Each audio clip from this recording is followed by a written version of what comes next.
সুপ্রিয় সুধী মণ্ডলী, আসসালামু আলাইকুম। কথা বলছি অধ্যাপক ডাক্তার মোহাম্মদ জামাল আবু নাসের। বর্তমানে কাজ করছি এনাম মেডিকেল কলেজ হাসপাতালের জেনারেল সার্জারি বিভাগে। আজ আমি কথা বলবো সার্জারির অন্যতম একটা আধুনিক পদ্ধতি ল্যাপারোস্কোপিক সার্জারি নিয়ে। সার্জারি বর্তমান যে অবস্থায় আছে, আজ থেকে কয়েকশো বছর আগে কিন্তু এই অবস্থায় ছিল না। অনেক রিসার্চ করে, অনেক গবেষণা করে, অনেক পরীক্ষা নিরীক্ষার পরে আমাদের সার্জনদের অক্লান্ত পরিশ্রমে বর্তমানে সার্জারি এই অবস্থায় এসে পৌঁছেছে। ল্যাপারোস্কোপিক সার্জারি কি, কোন কোন অপারেশন এই পদ্ধতিতে করা যায় এবং এই পদ্ধতির কি কি সুবিধা আছে, এগুলো নিয়ে আজকে আলোচনা করব। ল্যাপারোস্কোপিক সার্জারি হচ্ছে বর্তমানে অত্যাধুনিক একটা সার্জিক্যাল পদ্ধতি, যে পদ্ধতিতে আমরা সাধারণত পেট না কেটে শুধুমাত্র পেটের মধ্যে 3টা বা 4টা ছিদ্র করে সেই ছিদ্র দিয়ে বিভিন্ন ধরনের ক্যামেরা, তারপর বিভিন্ন ধরনের যন্ত্রপাতি এগুলো ঢুকে সেই অঙ্গটাকে আমরা অপারেশন করে নিয়ে আসি, যেই অঙ্গটা রোগাক্রান্ত। এখানে সাধারণত যে ছিদ্র করা হয় 1 সেন্টিমিটার বা হাফ সেন্টিমিটার অথবা 0.3 সেন্টিমিটার ছিদ্র দিয়ে কিন্তু অপারেশন করা যায়। আমরা সাধারণত ছিদ্রগুলো করে ওই ছিদ্রের ভেতরে টেলিস্কোপ ঢুকিয়ে দিই এবং এই টেলিস্কোপের সাথে লাগানো থাকে একটা ক্যামেরা, যে ক্যামেরা দিয়ে ভিতরের পেটের ভিতরে অঙ্গটাকে দেখা যায় এবং এই যে অঙ্গটা এটা কিন্তু দেখা যায় বাহিরে একটা মনিটরের মাধ্যমে। এই মনিটর দেখে ওই অঙ্গটা এবং এর আশেপাশে আর একটা কয়েকটা ছিদ্র করে অন্যান্য যে যন্ত্রপাতি দরকার হয় এই অপারেশন করার জন্য সেগুলো ঢুকিয়ে মনিটর দেখে ওই অপারেশনটা করিয়ে অপারেশন করা অঙ্গটাকে পেটের ভিতর থেকে বাহিরে নিয়ে আসার পদ্ধতি, এটাই হচ্ছে ল্যাপারোস্কোপি পদ্ধতি।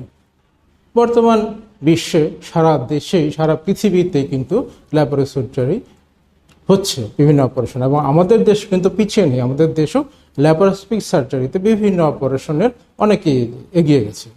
পেটের ভিতরে অনেক অপারেশন, অধিকাংশ অপারেশন এখন এই পদ্ধতিতে করা যায়।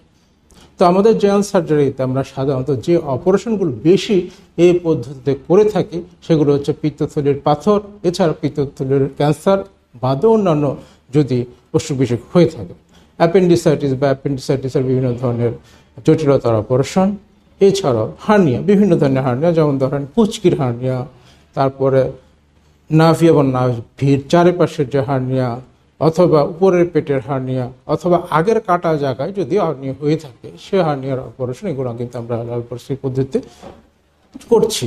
এছাড়াও ভেরিকেসেলের অপারেশন, তাছাড়া অনেক সময় পেট ছিদ্র হয়ে যাওয়া, যেটাকে আমরা পারফোরেশন বলি, সেই অপারেশনগুলো কিন্তু মোটামুটি হচ্ছে। এছাড়া বিভিন্ন ক্যান্সার অপারেশন, এগুলো কিন্তু আমরা করা হচ্ছে আমাদের এনাম মেডিকেল কলেজ হসপিটালে। ল্যাপারোস্কোপি সার্জারিতে সাধারণত বড় করে কাটা হয় না, যেটা সাধারণ অপারেশনে করা হয়। আমরা ছোট ছিদ্র করে করি। আগে বলছি যে কি ধরনের সাইজের ছিদ্রগুলো করা হয়। তো কম ছিদ্র করার কারণে, কাটা কম থাকার কারণে অপারেশনের পরে এটা দাগটা কম থাকে, যেটা সবাই চায়। যেহেতু কম কাটা হয়, ব্যথাটা কম হয়, কম কাটা হওয়ার কারণে ইনফেকশনের চান্সটাও কমে যায়। অনেক সময় ব্লিডিংও অনেক কম হয়। এছাড়া ল্যাপারোস্কোপি সার্জারিতে অপারেশন করলে রোগী হসপিটালে কিন্তু বেশি দিন থাকতে হয় না, 1 দিন 2 দিন থাকলেই যথেষ্ট। রোগী অতি দ্রুত বাসায় ফিরে যেতে পারে, তার স্বাভাবিক যে কর্মকাণ্ড সেগুলো সে করতে পারে। এছাড়া তার অফিস আদালত, স্কুল কলেজ সে মোটামুটি সপ্তাহখানেকের মধ্যেই যেতে পারে।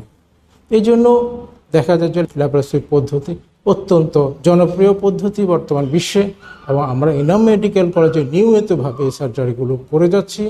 আপনারা যে কোনো এই ধরনের সমস্যা হলে, যেগুলো নিয়ে আমি আলোচনা করলাম, আমাদের সাথে যোগাযোগ করতে পারেন। আমরা আমাদের সর্বোচ্চ চেষ্টাটা করব আপনাকে সুস্থ করার জন্য। আপনার সুস্থতাই আমাদের কাম্য। সবাইকে অনেক ধন্যবাদ।